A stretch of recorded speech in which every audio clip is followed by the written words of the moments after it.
राज्यातील शेतकऱ्यांसाठी आजच्या दिवसभरातील झटपट आणि ठळक बातम्या।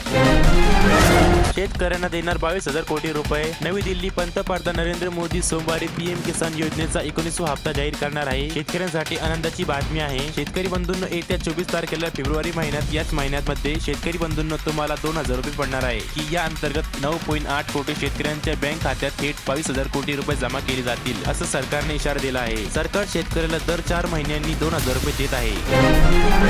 शेतकरी बंधूंनो, महायुती सरकार शेतकऱ्यांचे कर्ज माफ करतील का? तुमचे मत तुम्ही आम्हाला कमेंट मध्ये नक्की कळवा। आणि हो शेतकरी बंधूंनो, तुम्ही आपल्या चॅनलवर पहिल्यांदाच आला असेल तर आपल्या व्हिडिओला एक लाईक करा, चॅनलला सबस्क्राईब करा, बेल नोटिफिकेशन ऑल करा अशा ताज्या बातम्या बघण्यासाठी। 70 लाख क्विंटल साखर उत्पादन। कोल्हापूर विभाग आघाडीवर, हंगाम अखेरच्या टप्प्यात। राज्यातील साखर कारखान्यांचा गाळप हंगाम उसाच्या तुटवड्यामुळे उशिरा सुरू झाला। अपेक्षित थंडी न पडल्यामुळे साखर उतारा कमी, तरीही विविध अडचणीवर मात करून गुरुवारी अखेर 70 लाख क्विंटल साखर उत्पादनाचा टप्पा पार केला आहे। मार्चच्या मध्यापर्यंत आटोपण्याची शक्यता आहे।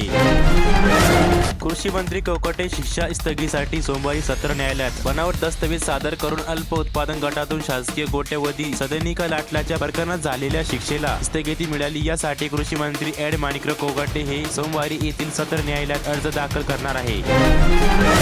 खानदेशात पुन्हा ढगाळ वातावरण। खानदेशात पावसाळी व ढगाळ वातावरण पुन्हा तयार झाले आहे। मध्यंतरी तब्बल 15 ते 20 दिवस ढगाळ वातावरण होत आहे। सोयातेल आयातीच्या लोंढ्यामुळे शेतकरी अडचणीत। पामतेल महाग असल्याने आयात घटली। भारतीय बाजारात सोयातेलाच्या आयातीचा महापूर सुरू असून त्याचा मोठा फटका देशातील शेतकऱ्यांना बसत आहे। पामतेलाच्या तुलनेत सोयातेल स्वस्त असल्याने त्यांची मागणी वाढली आहे, ज्यामुळे पामतेल आयात 70% घटली आहे। छत्रपती शिवाजी महाराजांनी शेतकऱ्यांच्या हितासाठी सुधारणा केल्या। छत्रपती शिवाजी महाराजांनी शेतकऱ्यांच्या हितासाठी अनेक सुधारणा केल्या। सिंचन सुविधा वाढल्या, शेतकऱ्यांचे शोषण थांबवले। खरीप रब्बी पीक स्पर्धेत चमकदार कामगिरी करणाऱ्या शेतकऱ्यांचा सन्मान। जिल्हा कृषी संजीवनी महोत्सवाच्या समारोप कार्यक्रमात मंगळवारी जिल्ह्यातील खरीप व रब्बी पीक स्पर्धेतील विजेता शेतकऱ्यांचा सत्कार करण्यात आला आहे। मान्सूनचा पाऊस यंदाही चांगलाच राहणार, काही जागतिक हवामान केंद्राचा अंदाज। देशात 2025च्या मान्सून हंगामात चांगल्या पावसाचा अंदाज काही जागतिक हवामान केंद्रांनी वर्तवला आहे। प्रशांत महासागरातील हवामान स्थिती पाहता भारतात जून ते सप्टेंबर दरम्यान सरासरीपेक्षा अधिक पाऊस होण्याची शक्यता आहे।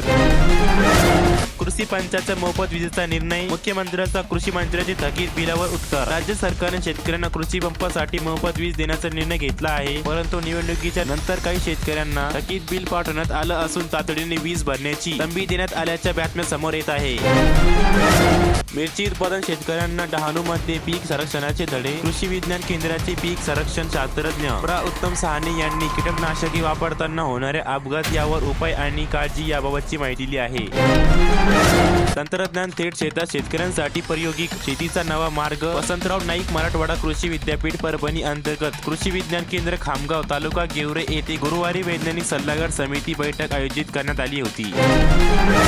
पीएम किसानच्या 19व्या हप्त्याचं बिहारमधून पंतप्रधान करणार वितरण। पंतप्रधान नरेंद्र मोदींच्या बिहारमधील या कार्यक्रमासाठी मुख्यमंत्री देवेंद्र फडणवीस आणि कृषी मंत्री माणिकराव कोकाटे नागपूरमधून ऑनलाईन सहभागी होणार आहे। तसेच राज्यातील कृषी विभागात महसूल, वन, ग्रामविकास विभागासह कृषी विज्ञान केंद्र, शेतकरी उत्पादन कंपन्यांची संघटना हजेरी लावणार आहे। राज्यपालांची कृषी मंत्री कोकाटे यांचा राजीनामा द्यावा, काँग्रेस प्रदेश अध्यक्ष हर्षवर्धन सपकाळ यांचं म्हणणं। कृषी मंत्री माणिकराव कोकाटे यांना न्यायालयाने शिक्षा सुनावल्यानंतरही सरकारने त्यांचा राजीनामा घेतला नाही, असा आरोप काँग्रेस प्रदेश अध्यक्ष हर्षवर्धन सपकाळ यांनी केला आहे। त्यांनी राज्यपालांनी या प्रकरणी हस्तक्षेप करून कोकाटे यांचा राजीनामा घ्यावा आणि आमदारकी रद्द करावी अशी मागणी केली आहे। खानदेशात केळी बाजारात स्थिरता। दर 18,000 ते 21,000 रुपये प्रति क्विंटल। खानदेशातील केळी बाजारात सध्या स्थिरता असून दर 18,000 ते 21,000 रुपये प्रति क्विंटल आहे। निर्यात कमी असल्याने दरामध्ये फारसा बदल झालेला नाही। पुढील आठवड्यात तापमान वाढल्याने आवक वाढण्याची शक्यता दाट आहे। शेतकरी बंधूंनो, अशाच बातम्या बघण्यासाठी आपल्या व्हिडिओला एक लाईक करा, चॅनलला सबस्क्राईब करा, बेल नोटिफिकेशनला ऑल करा अशाच बातम्या बघण्यासाठी. भेटूया पुढच्या माध्यमातून. धन्यवाद शेतकरी बंधूंनो.